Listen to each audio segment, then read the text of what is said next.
The vast chamber of the High Council glimmered with the light of 1,000 stars. Through the transparent dome ceiling, distant galaxies cast their ancient glow upon the polished obsidian floor, creating patterns that seemed to move with cosmic intention. Colonel Alan Wright stood at the observation deck, hands clasped tightly behind his back, as he gazed at the assembled representatives below. After 75 years of Earth's membership in the Galaxy Council, he still found the grandeur of Olympus Station overwhelming. "Colonel, they're ready for us!" Samantha Clark's voice broke through his reverie. The communications officer approached with a datapad in hand, her usual confident stride, betraying a hint of tension. "What's the mood like today, Lieutenant?" Alan asked, his eyes still fixed on the alien delegates taking their positions. "Tense, sir. Ambassador Thorlak has been gathering support all morning. The Valyrian contingent seems particularly eager to back their position." Alan nodded slowly. "So, business as usual then."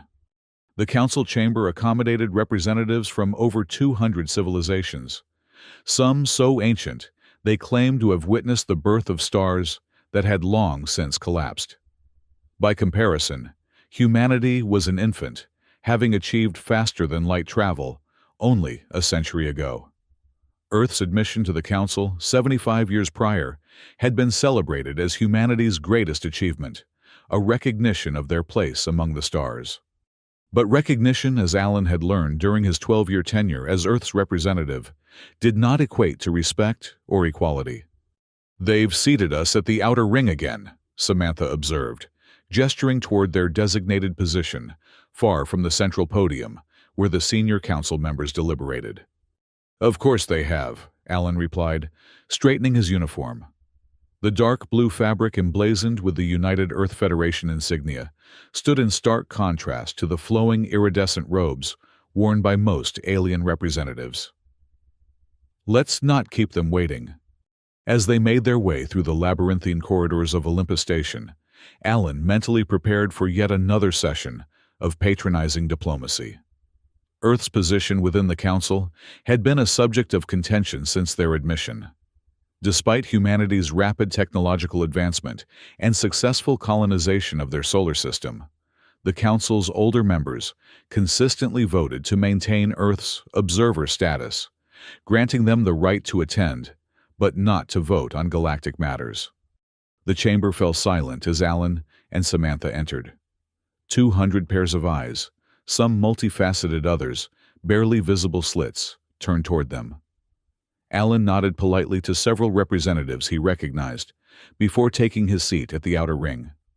The transparent display before him activated automatically, showing the session's agenda in multiple languages. Ambassador Thorlak, a towering figure with translucent bluish skin that revealed the pulsing of internal organs, stood at the central podium. The Xanthian's voice resonated through the chamber, translated instantly through the neural implants each representative wore. "Distinguished members of the Galaxy Council, we convene today to address matters of significant import. Before we proceed to the scheduled items, I must address a petition that has been repeatedly submitted by our younger colleagues from Earth." Alan felt a muscle twitch in his jaw, but maintained his diplomatic composure. "The Federation of Earth has once again requested full membership status within our council." Thorlak continued his tone, carrying an unmistakable note of condescension. "As is procedure, this request has been thoroughly reviewed by the senior council." Samantha leaned closer to Alan. "Here we go again," she whispered.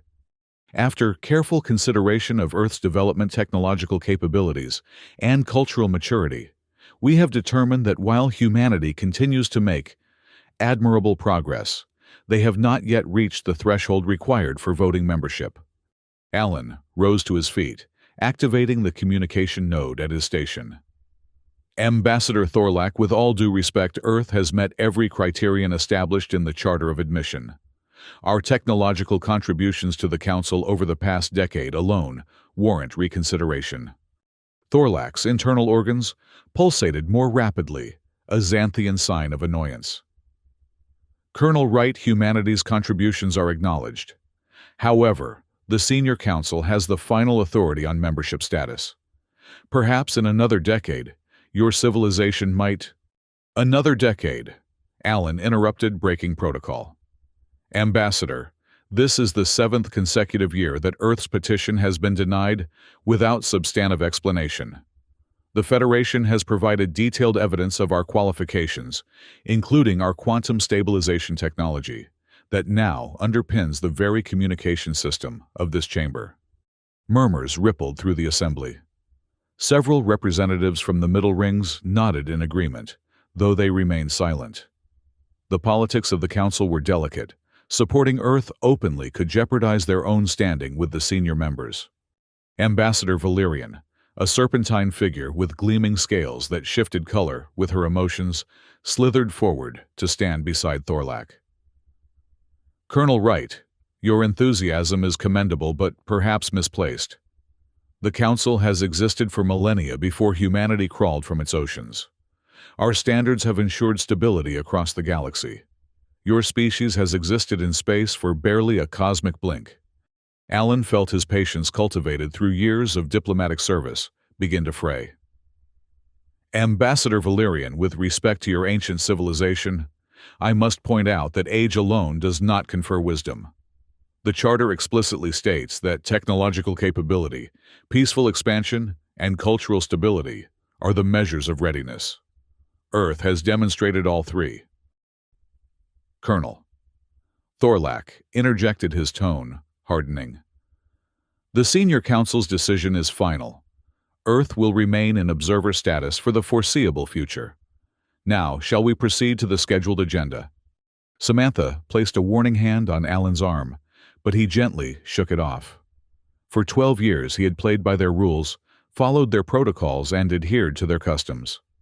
For 75 years, Earth had contributed technology resources and personnel to Council initiatives while being denied a voice in decisions that affected their own solar system. Something shifted within Alan at that moment, a realization that compliance would never lead to equality. Ambassador Thorlak, he said, his voice deadly calm. Before we proceed, I would like to invoke Article 7.3 of the Council Charter. A hush fell over the chamber. Thorlak's translucent skin paled visibly. Article 7.3, surely you jest, Colonel. That provision has not been invoked in over 600 years. I assure you I am in earnest, Alan replied, standing straighter. Article 7.3 clearly states that any civilization may voluntarily withdraw from the Council, with immediate effect, reclaiming all technological, cultural, and personnel contributions made during their membership. Valerian's scales shifted to a deep crimson. This is outrageous. Earth cannot possibly... Earth can, and Earth will. Alan interrupted, his gaze sweeping across the chamber. By the authority vested in me as the Federation representative, I hereby activate Protocol Exodus. As of this moment, Earth officially withdraws from the Galaxy Council. The chamber erupted in chaos. Representatives leapt to their feet, shouting in dozens of languages that strained the translation system. Thorlak and the other senior council members huddled together in urgent conference. Samantha stared at Alan, her face pale. Sir, did you just... I did, Alan confirmed, tapping commands into his communication device. And it's already in motion. President Adams authorized the protocol last month after the 6th rejection. I've just sent the activation code. But the consequences will be severe, Alan finished for her. For the Council, not for Earth. We've been preparing for this contingency for years. Across Olympus Station, human engineers were already receiving their instructions. In every sector where Earth had contributed technology, from the quantum stabilization cores to the medical facilities, personnel were initiating carefully planned extraction protocols. Ambassador Thorlak rushed toward their position, internal organs pulsing violently. Colonel Wright, you cannot do this. The consequences would be catastrophic for interstellar relations. The Council is willing to reconsider Earth's petition at the next session. Alan smiled thinly. Too late, Ambassador. You've had 75 years to reconsider. Earth is reclaiming its contributions, effective immediately. Perhaps next time you'll think twice before dismissing a younger civilization. The first alarm sounded throughout the station as the primary quantum stabilization core began its shutdown sequence. The lights flickered, and the translation system faltered. "What have you done?"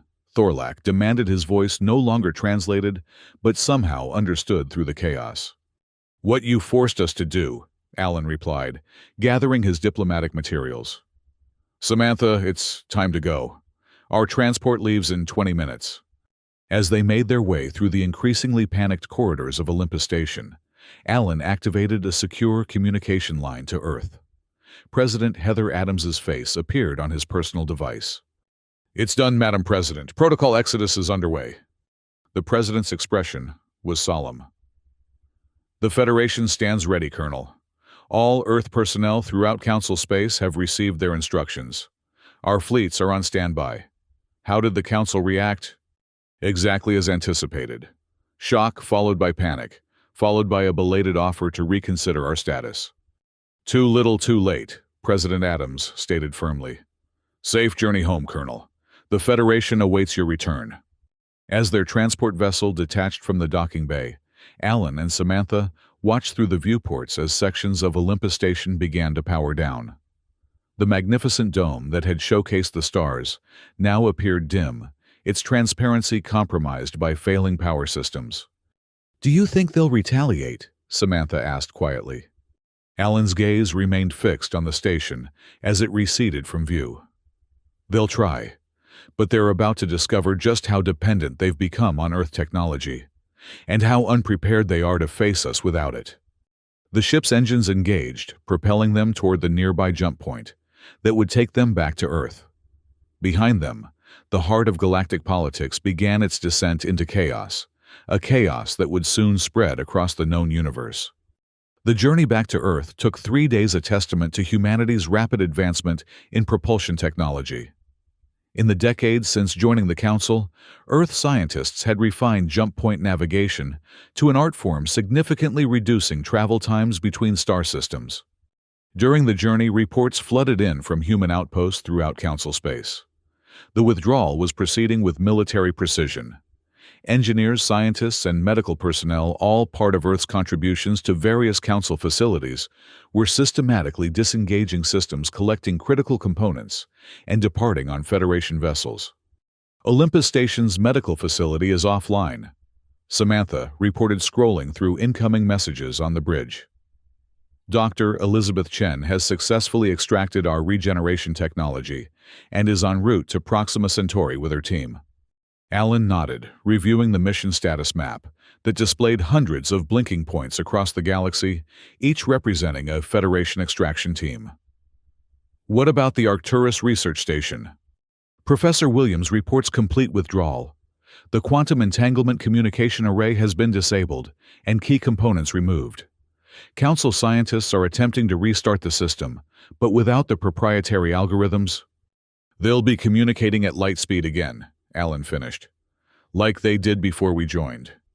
For most advanced civilizations, light-speed communication had been obsolete for millennia.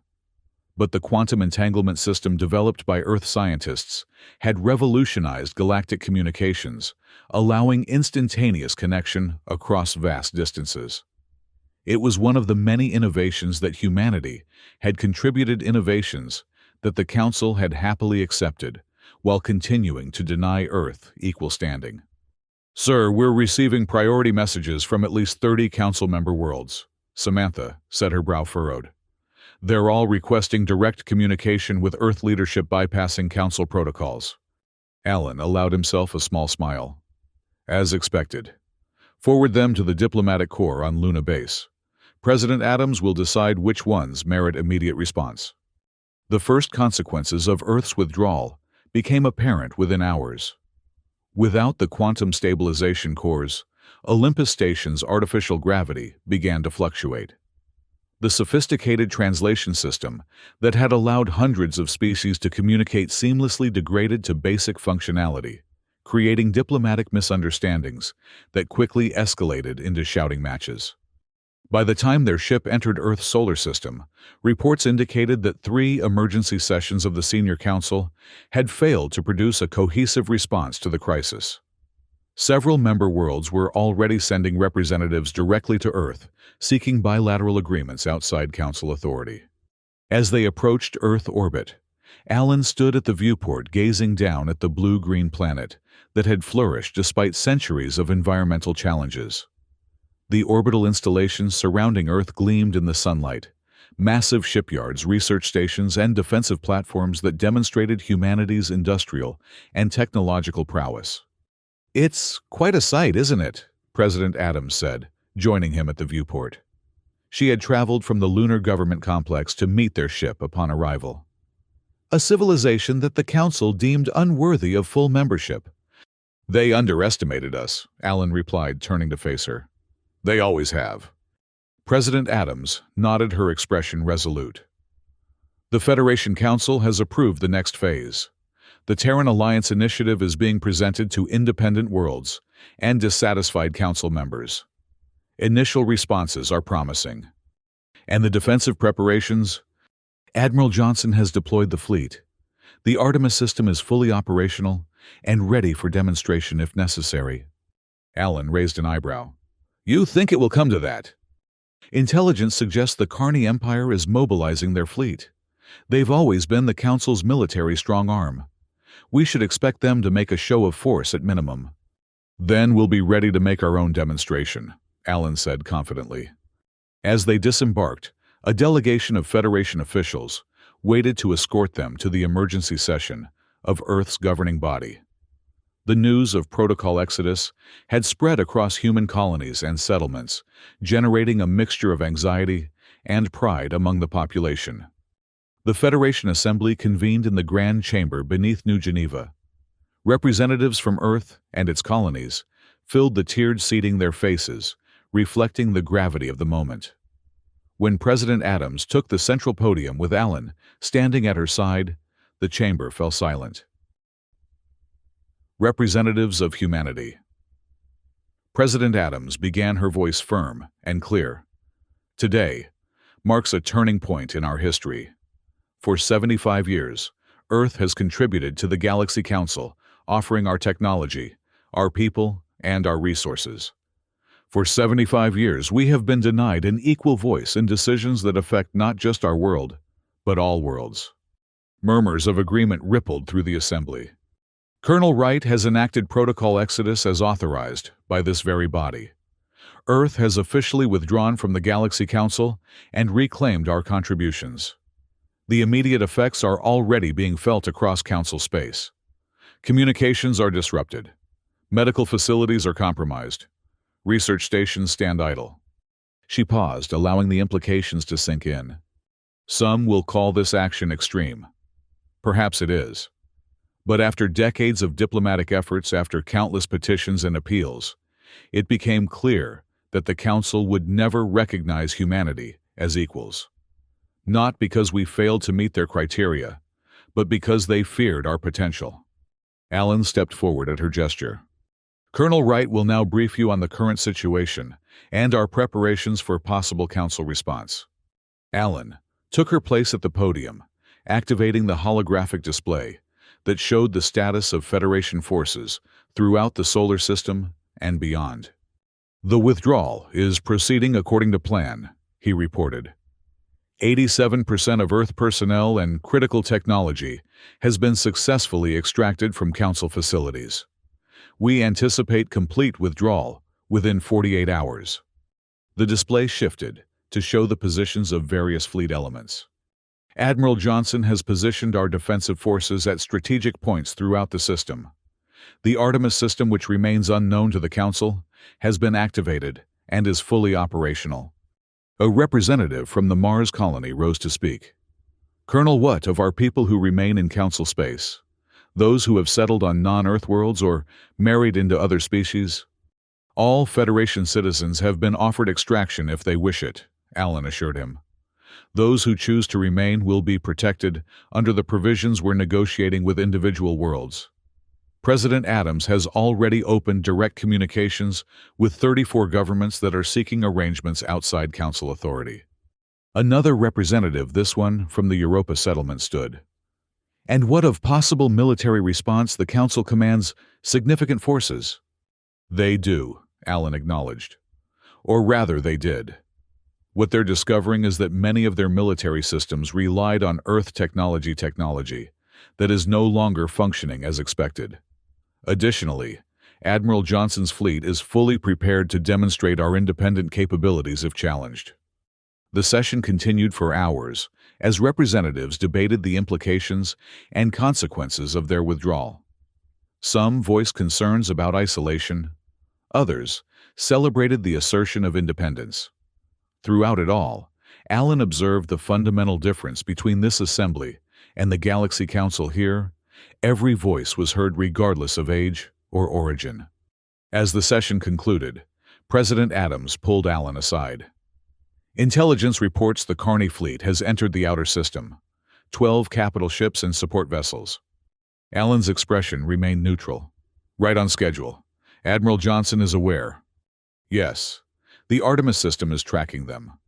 We'll give them the opportunity to withdraw, but if they approach Earth orbit, we'll demonstrate exactly why the Council should have taken us more seriously, Allen finished. The Carney fleet arrived with typical arrogance.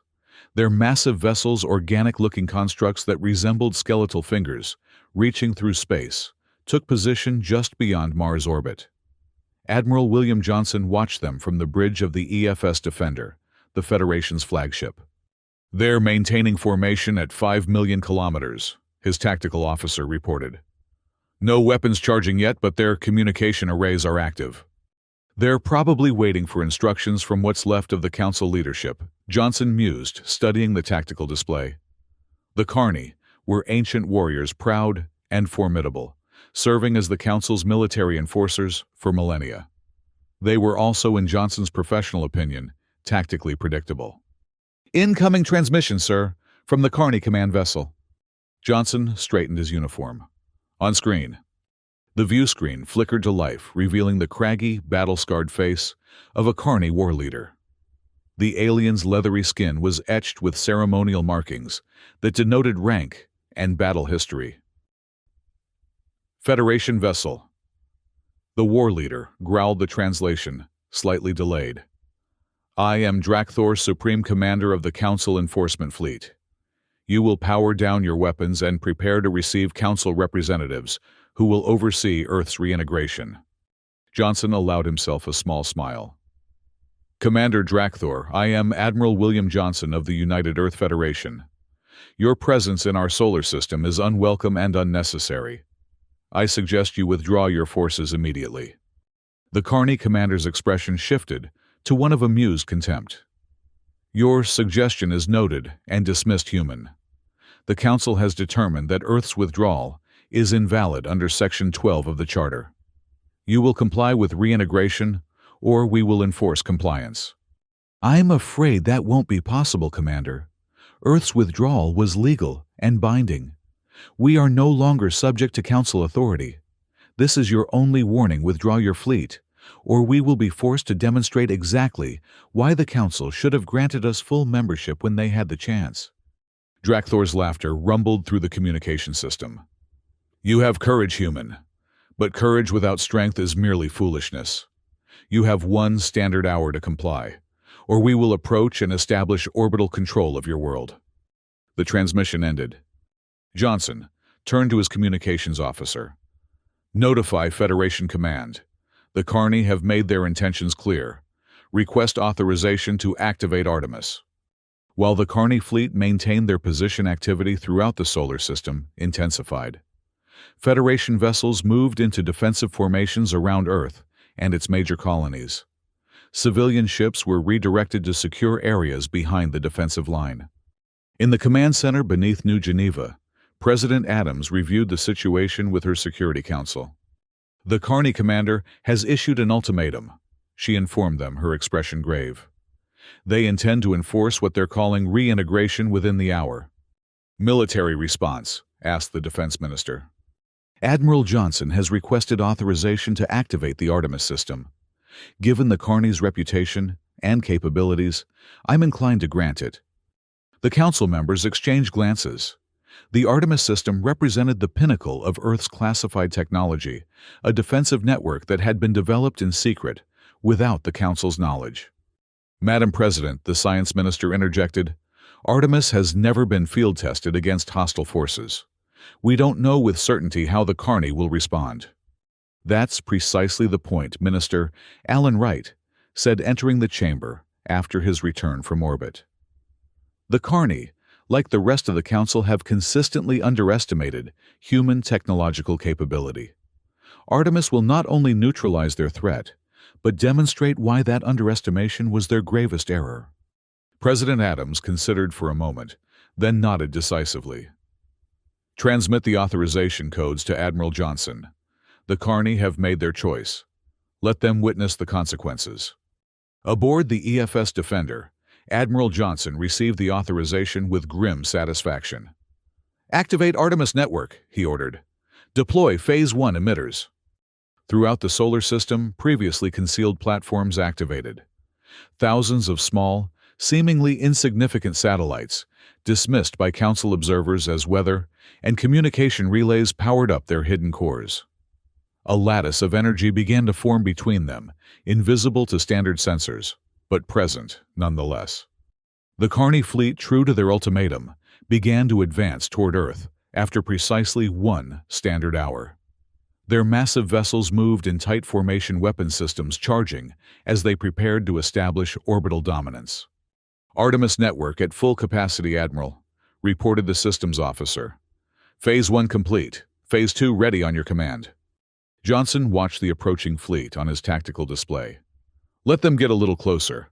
I want them fully committed. The tension on the bridge was palpable as the Carney ships crossed the threshold of Mars orbit. Their formation was flawless, a testament to thousands of years of military tradition. Admiral, they're charging main weapons arrays, the tactical officer warned.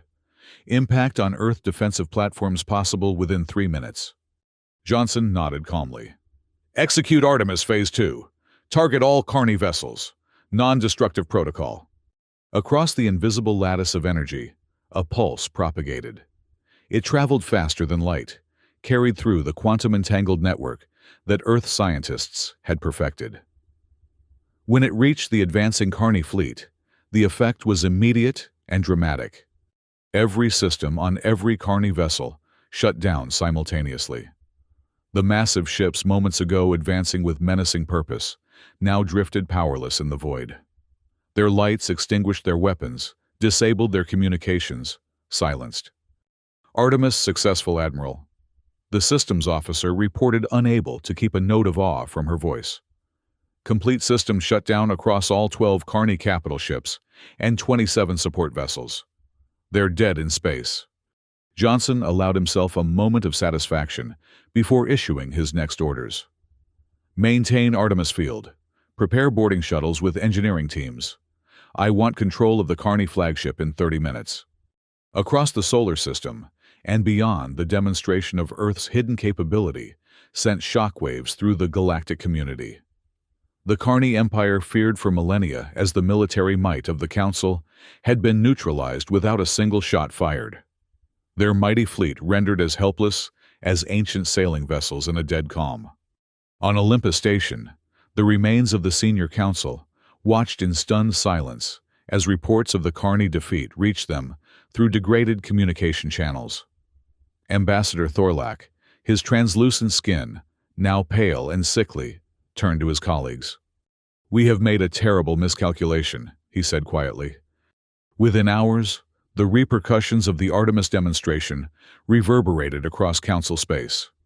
Member worlds that had been hesitant to defy Council authority now openly communicated with Earth, seeking alliances and protection. The Carney Emperor, faced with the humiliation of his fleet's defeat, dispatched an envoy directly to Earth with offers of cooperation. On Luna Base, Alan Wright worked tirelessly with the diplomatic corps to manage the flood of incoming requests. Delegations from 38 civilizations had already arrived, bypassing the Council entirely to negotiate directly with Earth. The Centauri Confederation has officially withdrawn from the Council. Samantha reported, handing Alan yet another diplomatic brief. They're requesting immediate talks on technological exchange.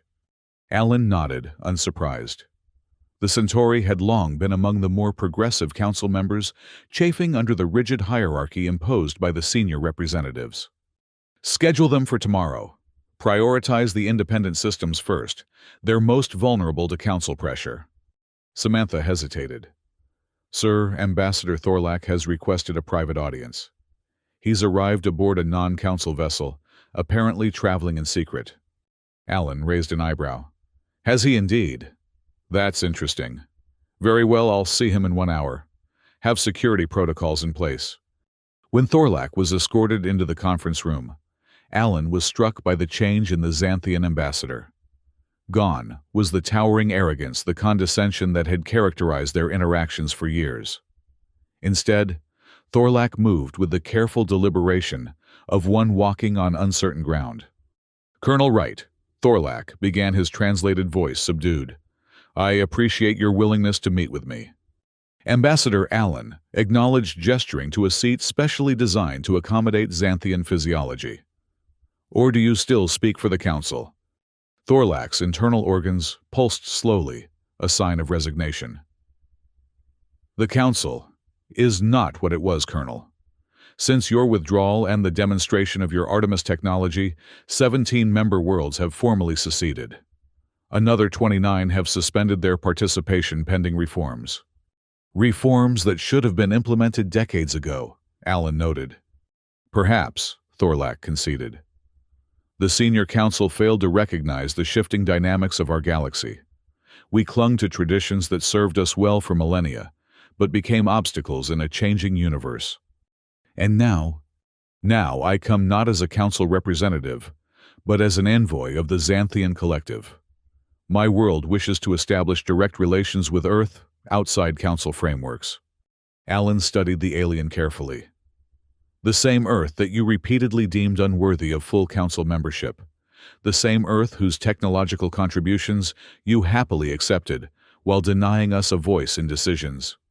The same Earth that demonstrated wisdom we lacked, Thorlak replied quietly. You could have destroyed the Carney fleet. Instead, you disabled it, demonstrated your superiority without bloodshed, and then returned their vessels intact. That is not the action of an immature civilization. For a moment, Allen said nothing, allowing the weight of the admission to fill the space between them. Then, he activated his communication device. Samantha, please inform President Adams that the Xanthian Collective seeks bilateral relations.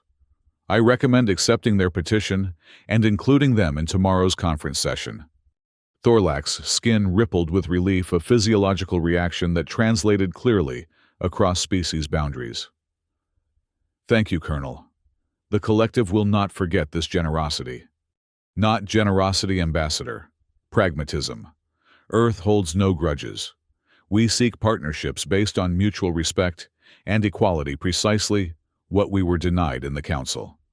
As Thorlak departed, Allen turned to the viewport that overlooked the lunar landscape.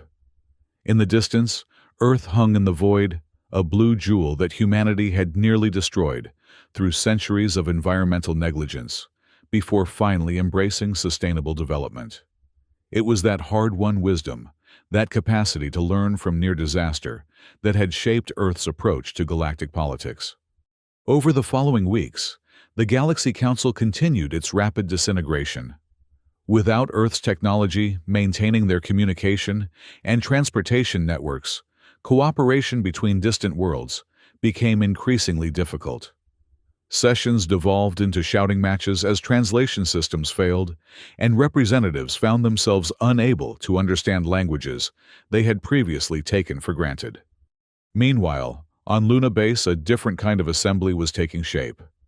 Representatives from 38 worlds, former council members, independent systems, and previously unrecognized civilizations gathered in the newly constructed Harmony Dome.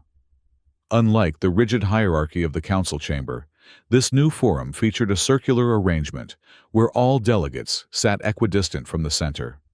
President Adams opened the inaugural session with characteristic directness. Distinguished representatives, we gather today, not to replace one galactic hegemon with another, but to establish a new framework for cooperation. Earth does not seek dominance. We seek partnership. Over the course of 3 intense weeks, the framework for a new interstellar body, the Terran Alliance, took shape. Unlike the Council's top-down structure, the Alliance would operate on principles of consensus and rotation. No civilization, regardless of age or technological advancement, would hold permanent authority over others. As the final session concluded, with 38 signatures affixed to the Alliance Charter, Alan found himself once again looking out at the Earth from lunar orbit. Samantha joined him, datapad in hand as always. "The last Council holdouts have scheduled emergency sessions," she informed him. "Intelligence suggests they'll vote to formally dissolve within days." And the Carney. "The Emperor's envoy has submitted their application for Alliance membership. They're offering guarantees of military restraint and requesting technological assistance to adapt their systems against future Artemis-type weapons." Alan smiled faintly. "Ironic that they now seek the very technology they came to suppress. Do you think we'll admit them?" "Eventually. The Alliance isn't about excluding former adversaries. It's about establishing new rules of engagement. The Carney will adapt as all successful civilizations do." Samantha hesitated, then asked the question that had been on her mind since the beginning. Was it worth it? The risk, the disruption? Alan considered the question carefully. In the years since Protocol Exodus, the galaxy had experienced significant upheaval. Communication networks were still being rebuilt. Medical facilities on distant worlds struggled without Earth's regeneration technology. Countless lives had been disrupted as the old order collapsed. But in its place, something new was emerging, something that offered the possibility of genuine cooperation rather than the illusion of it. "Yes," he said finally. "It was worth it. Not just for Earth, but for every civilization that was marginalized under the Council system. Sometimes the only way to fix a broken system is to let it collapse and build something better from the ruins." 1 year to the day after invoking Protocol, Exodus Colonel Alan Wright stood in the empty Council chamber on Olympus Station. The once magnificent dome was dark, its transparent panels opaque with dust. The obsidian floor no longer reflected the light of distant stars. The tiered seating, arranged to reinforce hierarchies thousands of years old, stood empty and abandoned. He ran his hand along the central podium, where Ambassador Thorlak had stood that fateful day, delivering yet another rejection of Earth's petition. The irony wasn't lost on him. That same Thorlak now served as the Xanthian representative to the Terran Alliance, advocating for cooperative research initiatives between their civilizations. "Quite a different view from last time," Samantha observed, entering the chamber behind him. She now wore the insignia of Chief Communications Officer for the Alliance, a position she'd earned through her skillful management of the diplomatic chaos following the withdrawal. "A necessary change," Alan replied. "The Council served its purpose for a time, but all institutions must evolve or perish." "The transport is ready, sir. The Alliance representatives are waiting at New Harmony Base." Alan nodded, taking one final look around the chamber that had once been the center of galactic politics. "Let's not keep them waiting. We have a future to build." As they departed Olympus Station for the last time, Alan reflected on the journey that had brought humanity to this moment. From their first tentative steps into space to becoming the catalyst for galactic restructuring, humans had consistently defied expectations, especially the low ones set by older civilizations. The newly established New Harmony Base, constructed in Earth's lunar orbit, represented everything the Council had not been. Its architecture emphasized accessibility and equality. Its systems incorporated technologies from dozens of civilizations, not just Earth's. Its charter guaranteed representation for all member worlds, regardless of their age or development stage. When Alan entered the Alliance chamber, the assembled representatives rose in a gesture of respect that would have been unthinkable in the Council era. As Secretary General of the Terran Alliance, a position he had initially resisted, but ultimately accepted, he now faced the responsibility of helping guide this new interstellar body through its formative period.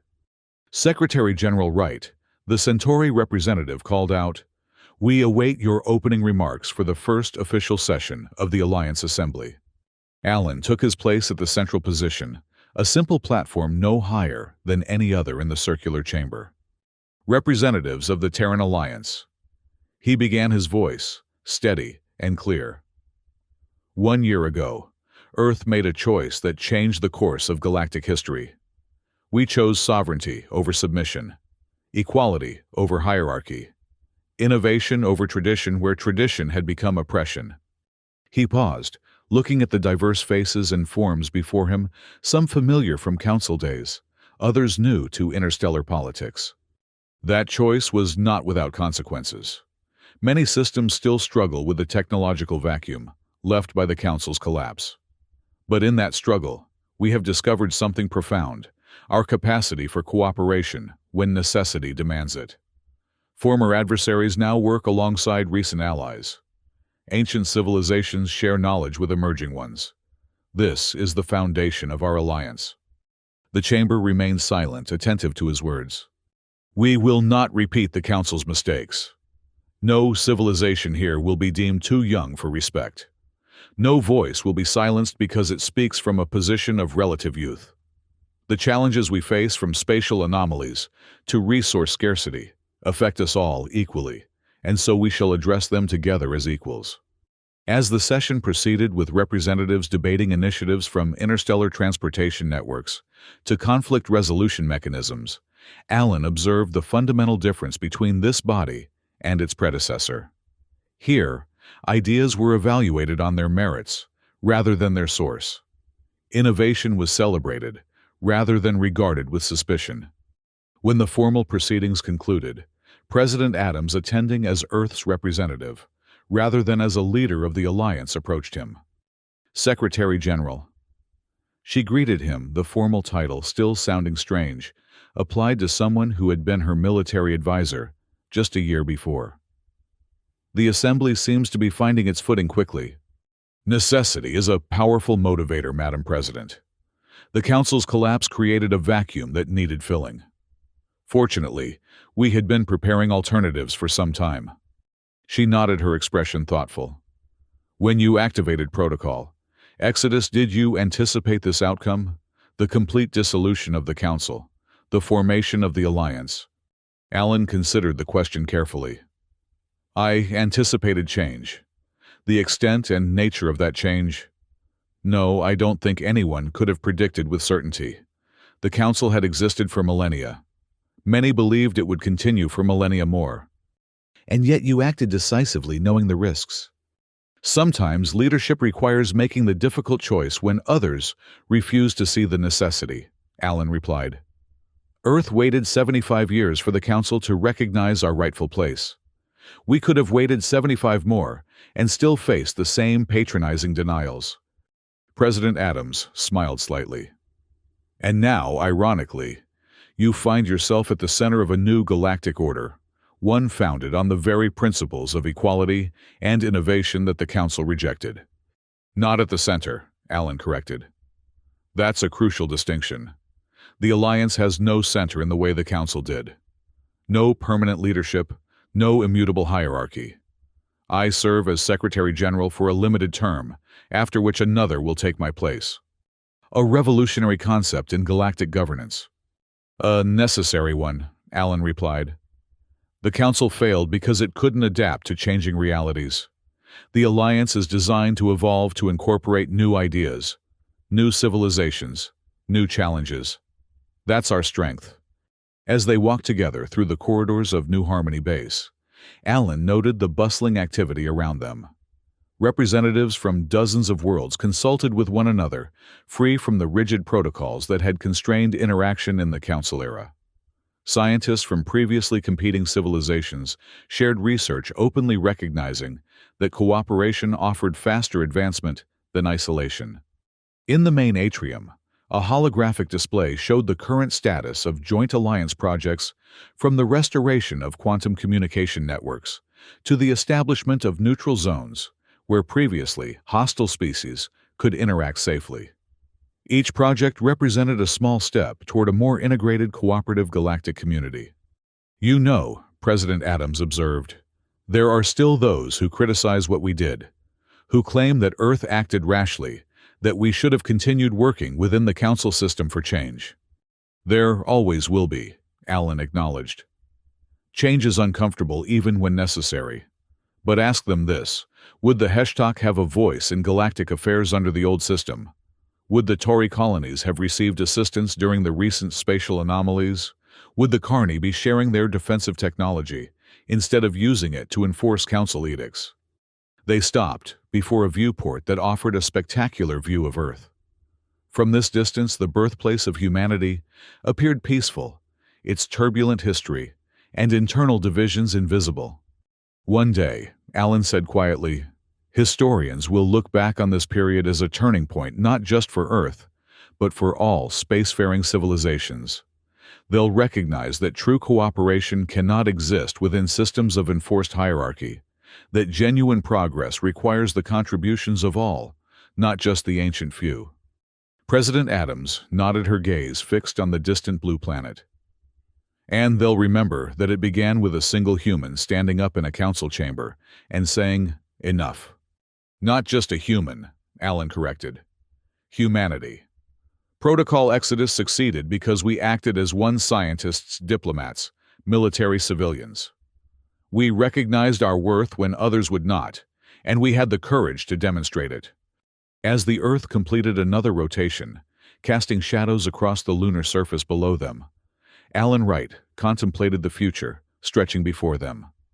The old order had fallen, not through violence but through the simple assertion of sovereignty. A new order was rising, one founded on principles that humanity had struggled for centuries to implement, even among themselves. The galaxy, thrown initially into panic by Earth's decisive action, was finding a new equilibrium. It would not be without challenges, conflicts, or setbacks.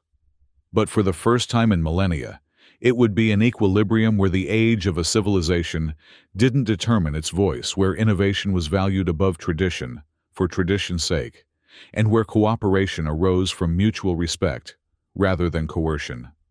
And that, Allen reflected, as he prepared to reconvene the Alliance Assembly, made all the difference.